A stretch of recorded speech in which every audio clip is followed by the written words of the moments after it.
Hi guys, and welcome to the channel. After an awesome and grueling day at Bike Park Wales, we've decided not to go home and come to the Elan Valley.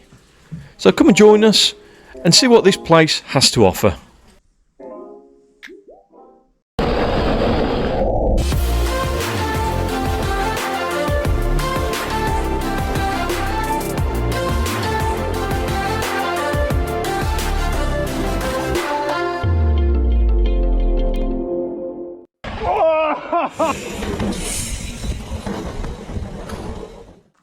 And welcome to an exceptional Airbnb called Matt's Farm. An amazingly comfortable room, an exceptional breakfast, and she bakes the most amazing Welsh cakes. There is extra accommodation in the way of this beautiful summer house, which has to be torn down by the end of this week because the council want to charge £9,000 council tax for. Bit confused so it can have its own council tax bandit. It hasn't got a kitchen, so it's not a place that you could actually live. Were you just singing? Adventure! Beautiful voice, Beck, but let's get these bikes all put together so we can get on with this ride. We are in the Elan Valley and we are going to be riding. I don't know what we're going to be riding. We're going to be riding about 28k and it's following the river, the railway, and it goes across the dam. Should have some gnarly bits as well. But after Bike Park Wales, we've not been able to clean our bikes and you can see the state of the chains. So the bikes are not going to be running at 100% today. I'm not going to be running at 100% today because they had too much wine as well. Say something. What did you answer? Something. And let's get going.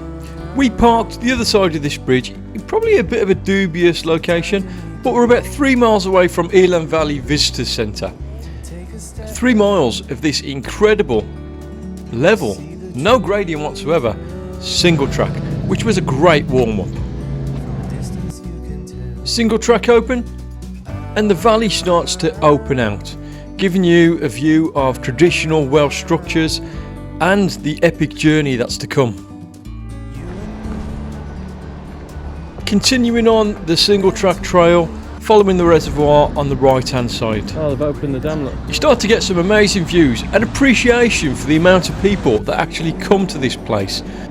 Even on a miserable rainy day like it was on this particular day, there's still lots of people around. So don your bell and just be courteous to other people on the trails. You're constantly in awe of the things that we used to build. What do you think?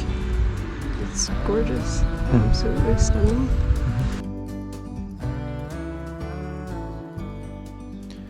Continuing on, the trail starts to diminish a little bit, gathering more water. So expect to get a little bit muddy and a little bit wet. I can go down to it, okay. The whole point in adventuring on your bike is not to stay on the saddle. Get off your saddle, go walk and check things out. If you don't, you're going to miss sights like this waterfall. Continuing up the valley, we came across something we was not expecting.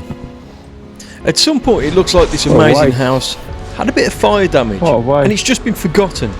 Unless you look for it hard, you can't actually see it from the side of the path. Wow. I often wonder who owns these places that are just abandoned. But anyway, we're coming into the autumn. And what should you wear for a ride like this? So Beck's donning the Chromag pants. She's got a riding jersey underneath which allows her to breathe. But obviously for warmth, she's got a thin cotton shirt just for layers.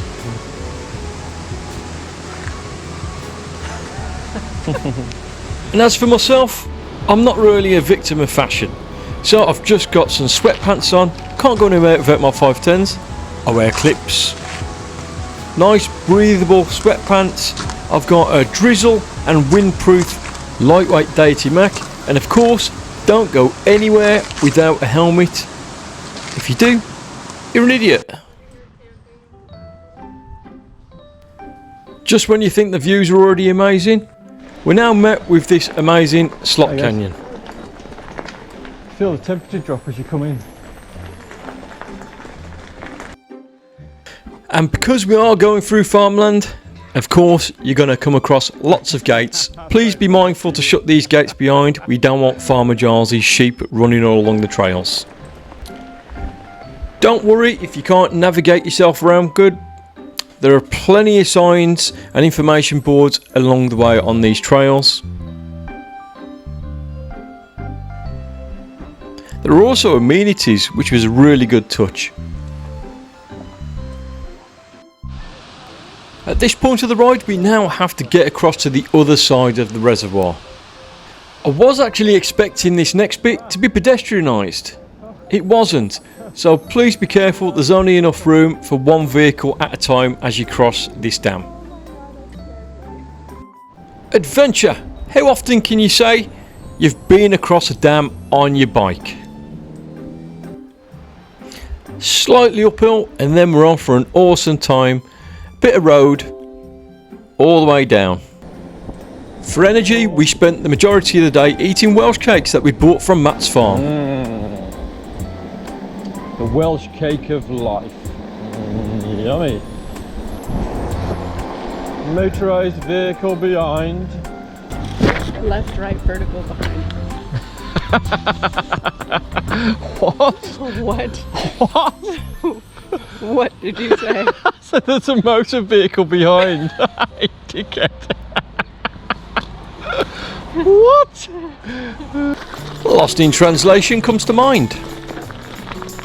Forever wanting to explore trails on the side of the road, this one is only about 200 feet long, hence the laughter. So there's a trail over there you went past that goes into the forest. Oh, let's go into this bit of forest then, shall we? So let's try that again. And I'm so glad I did. And just when I think I've seen most things in this country and I can't get amazed, it opened up into this most amazing kind of underwater slot cavern. And I found out a bit later on, normally the water's a lot higher and you can't actually see this structure.